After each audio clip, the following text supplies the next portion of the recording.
No vídeo de hoje vou te ensinar a fazer esse clássico bolo de chocolate branco com morangos. Ele super recheado, bem molhadinho, bem delicioso e super fácil de fazer. Então já aproveita para se inscrever no canal e já deixa seu like aqui nesse vídeo. Então, sem mais enrolação, bora para a receita!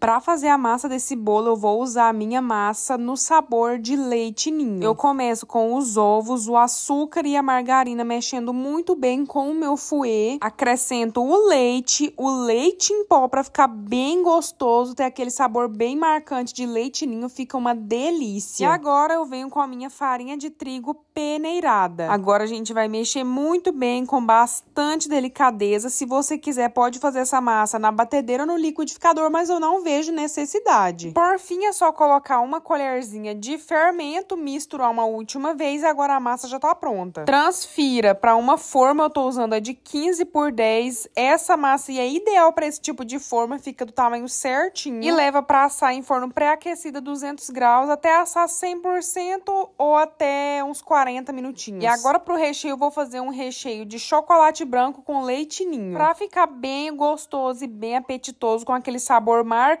de chocolate. Leva para fogo médio, mexendo sem parar com uma espátula de silicone. E aí eu quero um recheio mais cremoso, eu não quero ele tão firme. São mais ou menos 15 minutinhos aí no fogo, mas você tem que ficar de olho no ponto. O ponto que eu quero é esse daí, bem cremosinho. Quando ele esfriar, ele vai firmar um pouquinho mais. E agora é só transferir esse recheio para um prato bem esparramado, porque aqui a gente quer agilidade, esse recheio tem que esfriar mais rápido, então quanto maior o refratário que você escolher, mais rápido ele vai esfriar. Lembrando sempre de colocar um plástico filme em contato com o seu recheio para ele ficar bem tampado e bem higienizado até a hora que a gente for usar. Agora que já tá tudo frio, tanto o recheio quanto o meu bolo, a gente vai fazer a prensagem desse bolo. Eu sempre uso um nivelador para cortar os meus bolos, mas você pode utilizar uma linha, uma faca, qualquer outra coisa. O importante é você cortar esse bolo. Cortar bolo é uma questão de prática, eu demorei muito para aprender a cortar mais retinho assim, então vai praticando aí que uma hora vai dar certo. Para esse bolo eu vou querer 2 camadas de recheio para 3 camadas de massa, e aí eu vou tirar a tampinha desse bolo só para ficar mais bonito mesmo, mais nivelado. Reserva sua massa cortadinha ali e agora a gente vai fazer a calda que a gente vai umedecer o bolo, que é uma caldinha de água com leite condensado. Eu gosto de usar essa calda porque ela tem a validade maior do que se fosse para usar o leite puro. E agora que a calda já tá pronta, a gente vai fazer só a higienização dos morangos e cortar eles. Nesse caso aí eu já deixei pronta, agora eu tô colocando 2 plásticos aí na mesma forma que eu usei para assar o meu bolo. Coloco o meu primeiro disco de massa, umedeço bem com a minha caldinha, só tomo cuidado para não exagerar na calda porque esse bolo vai morango. Transferi o meu recheio para um saco de confeitar porque aí a gente vai fazer uma contenção. Essa contenção vai servir para o nosso morango não vazar e também para ele ficar mais protegido e não ter risco de nada. Coloca o corte do morango em contato com a massa, porque quando ele soltar água, vai soltar no bolo e aí não vai ter perigo de nada. Coloca mais recheio, depois é só vir com a colherzinha alisando bem para deixar o mais nivelado possível. Coloca a próxima camada de massa prensando bem para grudar a massa no recheio e novamente umedece só numa quantidade razoável. De um jeito que o seu bolo não vai ficar seco, mas ele também não vai ficar molhado como se não tivesse fruta. Geralmente eu corto os meus morangos em 3 pedaços, eu acho que rende bem mais assim. E só para você lembrar, quanto mais você cortar o seu morango, mais água ele vai soltar. Então o indicado é você cortar o mínimo possível. Finalizando a segunda camada de recheio, agora a gente vai finalizar com a última camada de massa, prensando muito bem para ficar bem reto, para o nosso bolo não ficar torto. E umedece bem. Depois disso é só cobrir esse bolo com o próprio plástico e levar para a geladeira por umas 6 horas ou de um dia para o outro. Para a cobertura desse bolo eu vou usar um chantininho. Peguei esse chantilly super gelado, coloquei leite em pó e com o próprio batedor da minha batedeira eu diluo muito bem antes de colocar para bater. Para ter certeza que o meu chantilly vai ficar bem lisinho e não vai empelotar. Agora eu vou bater esse chantilly bem gelado em velocidade máxima até chegar nesse ponto, quando ele estiver querendo desgrudar das beiradinhas aí. E agora, como eu não quero cometer o erro do último vídeo, meu chantilly ficou meio poroso, então eu vou hidratar um pouquinho aqui junto com vocês. Quando o meu chantilly fica poroso, eu gosto de ir colocando leite condensado aos pouquinhos e misturando bem. Eu não gosto de hidratar ele demais para não ter o risco de eu perder o ponto do meu chantilly e ter que fazer tudo de novo. Então eu só hidratei de um jeito que ele não fica cheio de bolhas. Ele tá hidratado, mas nem tanto, mas também não perdeu o ponto. Ficou de um jeito que eu gosto. E agora que o bolo já tá bem geladinho, a gente vai retirar a forma e tirar todos os plásticos com delicadeza. Porque agora tá na hora da parte mais satisfatória, que é a decoração desse bolo. Peguei aquele chantininho e passei para um saco de confeitar e fiz só um furinho mesmo. Eu vou girando a minha bailarina delicadamente, o meu saco não se mexe. Eu pressiono levemente, sem fazer muita força, porque aí eu vou fazer um efeito nesse chantilly, então eu quero uma quantidade razoável. Nem chantilly em excesso, mas também não tem pouco chantilly. Coloco mais na parte de cima e começo alisando o topo do meu bolo, mexendo a minha bailarina e tentando alisar o máximo que eu consigo. Na parte da beirada, eu peguei uma espátula bem simples de efeito, só pra ter um efeitozinho mesmo, pra deixar o bolo mais bonito. E aí é o mesmo processo, é só girar a bailarina e pressionar levemente a espátula no bolo pra tirar o excesso de chantilly e dar o efeito que eu quero. E depois de quinar bem o meu bolo, agora eu vou fazer um drip, que são essas gotinhas que caem nos bolos, que deixam um caimento lindo. Eu usei o mesmo recheio de leite ninho, só adicionei creme de leite pra ele ficar mais fluido e pra ele ter um caimento mais bonito. Tô usando uma bisnaga que eu cortei a ponta dela pra ficar mais grosso, porque se você for usar a bisnaguinha normal, o furo vai ficar muito pequeno e eu não gosto dessas gotinhas muito finas, por isso que eu cortei, mas é totalmente opcional. Pra fazer esse efeito, a gente precisa ter prática e muita paciência. Eu giro a minha bailarina super devagar, vou apertando bem levezinho a minha bisnaga e meio que vou empurrando esse recheio pra fora do meu bolo pra ele ter o caimento. E agora, pra finalizar o topo, eu coloquei o restante do recheio que sobrou na parte de cima. Distribuo bem esse recheio no meu topo até cobrir toda a parte de chantilly de cima. E agora é só fazer esse efeitozinho que fica bem bonito, que é um caracol mesmo. Você gira a bailarina delicadamente e vai só entrando a colher ali. E agora, pro nosso bolo ficar bem morangudo, eu coloquei muito morango inteiro na parte de cima, na parte do topo do meu bolo. E aí eu fiz umas raspinhas de chocolate branco bem delicadinhas, coloquei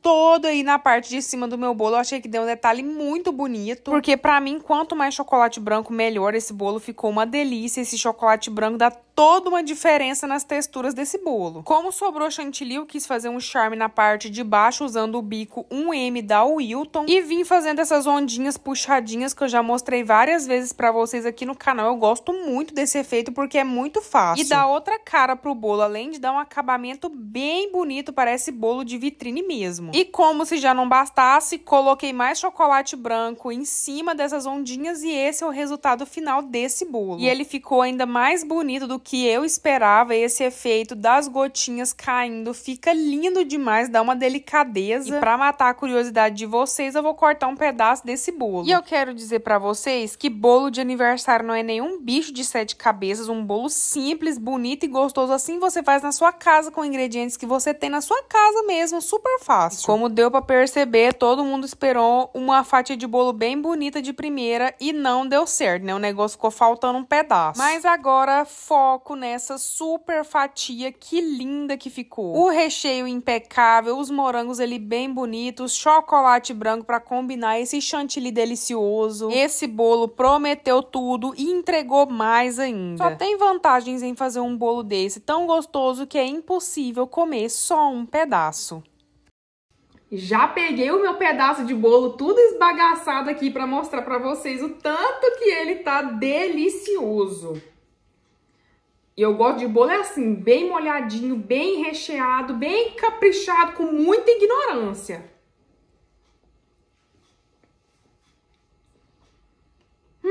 Ai, simplesmente não tenho nem palavras. O bolo de chocolate branco com morango tá o quê? No meu top 3, top 10 de bolo que é extremamente delicioso. Apesar de que todos os bolos que eu ensino pra vocês são simplesmente perfeitos e quem discordar tá errado. Espero muito que vocês tenham gostado desse vídeo. Se gostou, já aproveita para se inscrever no canal, deixa seu like aqui e eu vou ficando por aqui. Um beijo e até o próximo vídeo.